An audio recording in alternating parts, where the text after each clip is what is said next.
आसनसोल के रघुनाथ बाटी ग्राम में इस वर्ष 22वीं सरस्वती पूजा का भव्य आयोजन किया गया। यह आयोजन पूरे गांव वासियों के सहयोग से संपन्न हुआ, जिसमें बड़ी संख्या में श्रद्धालुओं ने भाग लिया। समाजसेवी दिनेश गोराई ने बताया कि हर साल की तरह इस बार भी मां सरस्वती की प्रतिमा स्थानीय मैदान में स्थापित की गई है। पूरे विधि विधान के साथ पूजा अर्चना की गई। सरस्वती पूजा के अवसर पर भोग वितरण कार्यक्रम का आयोजन किया गया, जिसमें गरीबों और जरूरतमंदों के बीच खिचड़ी प्रसाद बांटा गया। इसके अलावा पूजा पंडाल में विशेष सांस्कृतिक कार्यक्रमों की भी व्यवस्था की गई थी, जिसमें नृत्य, चित्रकला, गायन और अन्य रचनात्मक प्रतियोगिताएं शामिल थी। बच्चों ने पूरे जोश और उत्साह के साथ अपनी प्रतिभा का प्रदर्शन किया, जिसे देखने के लिए बड़ी संख्या में लोग जुटे। प्रतिभागियों का मनोबल बढ़ाने के लिए विजेताओं को पुरस्कार भी वितरित किए गए।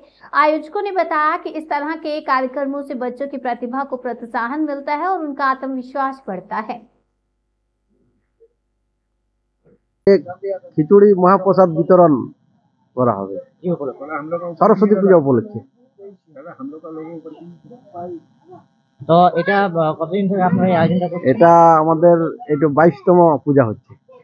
এটা কার পক্ষ থেকে করা হচ্ছে? এটা গ্রামবাসীর পক্ষ থেকে।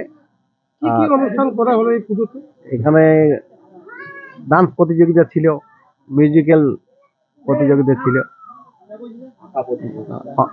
ছবি আঁকা প্রতিযোগিতা ছিল। কি নাম হলো আপনার? দিনেশ গোরাই, শুভম এন্টারপ্রাইজ। খিচুড়ি ভোগের কতজনের আয়োজন করা হয়েছে? কতজন লাগবে?